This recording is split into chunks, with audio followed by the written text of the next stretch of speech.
Bermula 19 September, para majikan bagi sektor binaan, limbungan marin dan pemprosesan harus menyiapkan bukti ada penginapan bagi para pekerja hijrahan baru. Ini sebelum mereka dibenar mendapatkan pekerja baharu yang bukan dari Malaysia di bawah pemegang permit kerja. Kementerian Tenaga Manusia MOM menyatakan ia adalah syarat tambahan selain kelulusan permit kerja. Dokumen bukti adanya penginapan itu boleh dalam bentuk perjanjian sewa atau kontrak dengan penyedia penginapan. Syarat baharu ini dikenakan sedang jumlah pemegang pas pekerja dalam sektor-sektor tersebut naik 19% berbanding para sebelum pandemik. Ini setelah MOM mempermudah kemasukan pekerja dari luar ke Singapura untuk membolehkan majikan menghabiskan projek-projek yang tertangguh ikuran COVID-19.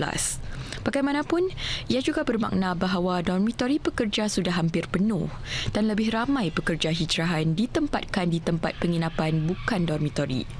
Menurut MOM, ada keperluan untuk mengimbangi permintaan bagi tempat tinggal bukan dormitori. Ia juga penting untuk memastikan bahawa para pekerja mempunyai tempat tinggal yang sesuai. Oleh itu, jika majikan membawa masuk pekerja hijrahan tanpa bukti adanya penginapan sebagaimana diperlukan, hak pas pekerja mereka boleh digantung. MOM akan memberi majikan kelulusan untuk meneruskan proses pengambilan pekerja sebaik sahaja pemeriksaan yang diperlukan selesai dijalankan. Selain itu, ia juga menasihati para majikan supaya mengambil kira masa yang diperlukan bagi pemeriksaan-pemeriksaan tersebut. Laluan-laluan berbasikal baharu akan dibina di Bukit Batok, Clementi, Jurong West dan Queenstown di bawah program Rangkaian Berbasikal Merata Pulau atau ICN yang merupakan set laluan berbasikal ketiga diumumkan Penguasa Pengangkutan Darat LTA tahun ini. Dalam satu kenyataan hari ini, LTA berkongsi bahawa pembinaan laluan berbasikal ini akan bermula secara bertahap-tahap sebaik saja kajian kemungkinannya selesai dijalankan.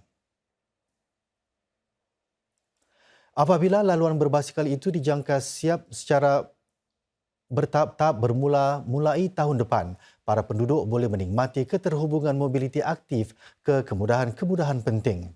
Ini termasuklah ke pusat pengangkutan, pusat membeli belah serta pusat kejiranan masing-masing di kawasan seperti Boon Lay, Pioneer, West Coast dan Dover. Awal tahun ini, LTA sudah pun mengumumkan bahawa laluan berbasikal baharu akan dibina di 7 bandar iaitu Gelang, Hogang, Kaki Bukit, Marine Parade, Potong Pasir, Sengkang dan Serenggun. Laluan di kawasan tengah pula seperti di kawasan bandar Bukit Merah, Kalang dan Teluk Belanga diumumkan pada Jun. Di bawah rangkaian berbasikal merata pulau ICN juga, LTA merancang untuk mempercepat lagi pembinaan laluan berbasikal ini demi menggalak kegiatan lebih sihat dan mesra alam. Selain itu, LTA juga mempergiat usaha kemapanannya dengan meningkatkan penggunaan kaedah-kaedah dan bahan-bahan mesra alam. Timbalan Perdana Menteri Heng Swee Keat berkata Singapura berupaya menjadi tempat di mana ilmu sains dapat diubah menjadi huraian praktikal untuk sejagat. Saiz Singapura yang kecil bermakna huraian sedemikian dapat dijadikan prototipe dan diberi kelulusan kawal selia dengan pantas oleh pemerintah secara selapis sahaja. Encik Heng ialah pengerusi Lembaga Yayasan Penyelidikan Nasional. If we can develop that capability, that solutions, even prototypes, can be tried, can be done in Singapore, demonstrate that it can work in an urban environment. There are many, many cities around the world. In fact, the world's population are concentrated in cities. I hope that those solutions can be deployed at scale in Asia and globally. Encik Heng berucap demikian kepada para usahawan muda dari 77 negara. Mereka adalah peserta pusingan akhir pertandingan rancangan niaga anjuran Universiti Pengurusan Singapura SMU.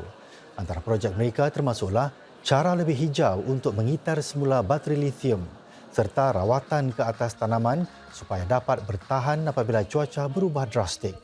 Sebuah dana modal urus niaga untuk para pelajar juga diberi suntikan tambahan $500,000. Ia memberi mereka pengalaman secara nyata untuk memilih syarikat pemula yang ingin dibuat pelaburan yang pertama seumpamanya di Asia. Lelaki yang mengaku bersalah dera kanak-kanak lelaki secara seksual dan mendakwa dirinya guru agama tidak pernah berdaftar di bawah skim pengiktirafan asatizah atau ERS. Demikian kenyataan yang dikeluarkan Majlis Ugama Islam Singapura MUIS sebagai menjawab pertanyaan media. Oleh itu, lelaki tersebut menurut MUIS tidak mempunyai pentauliahan untuk menawarkan sebarang bentuk panduan dan bimbingan agama di Singapura.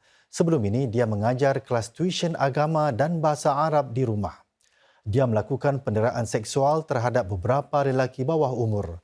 Meskipun sedar dirinya sudah dijangkiti HIV, lelaki terbabit melakukan kelakuan tindakan seksual bersama seorang individu berusia 16 tahun.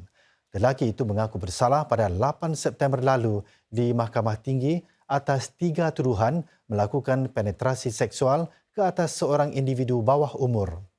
MUIS menegaskan bahawa kes ini adalah peringatan yang tepat pada masanya bagi individu dan ibu bapa untuk memastikan mereka hanya mendapatkan bimbingan daripada guru-guru agama yang berdaftar di bawah ERS. MUIS menyatakan bahawa ERS memberi jaminan kepada kelayakan dan kewibawaan serta kod etika yang perlu dipatuhi para guru agama. Ia merupakan langkah perlindungan penting menurut MUIS, tidak kira sama ada dalam kelas yang berstruktur, di sekolah, di rumah maupun secara online. Persatuan Ulama dan Guru-Guru Agama Islam Singapura Pergas pula menekankan peranan penting ibu bapa dalam membimbing anak-anak mereka dalam mendapat panduan agama daripada sumber-sumber yang boleh dipercayai. Meskipun kes tersebut tidak menyatakan bahawa kanak-kanak lelaki terbabit cuba mendapatkan panduan daripada seorang guru agama, Pergas merasakan ia merupakan satu peringatan tentang perlunya ibu bapa untuk peka dan dengan kegiatan online anak-anak mereka. Pergas juga percaya perbualan yang terbuka dan jujur dalam keluarga juga boleh membantu ibu bapa dalam mendidik anak-anak mereka akan kepentingan mendapatkan sumber ilmu agama yang berwibawa. Seorang warga Sri Lanka berusia 30 tahun hari ini dikenakan dakwaan membunuh isterinya. Mayat isterinya itu ditemui di sebuah bilik di Hotel Holiday Inn Express Katong pada Sabtu lalu. Tertuduh bernama Ishan Taraka Kotage menghadiri sesi mahkamah melalui pautan video. Pihak pendakwa memohon agar dia ditahan reman selama seminggu. Ishan akan dihadapkan sekali lagi ke mahkamah pada 18 September. Selepas pembunuhan tersebut Sabtu lalu, Ishan menyerah diri di Pusat Polis Kejiranan Marine Parade dan mengaku membunuh isterinya. Polis menemui isterinya yang berusia 32 tahun terbujur kaku di bilik hotel dengan luka akibat dikelar. Dia disahkan meninggal dunia oleh paramedik di tempat kejadian. Sebilah pisau yang dipercayai digunakan suspek juga ditemui di bilik hotel. Ishan diberkas dan akan berdepan dengan hukuman mati sekiranya bersabit kesalahan.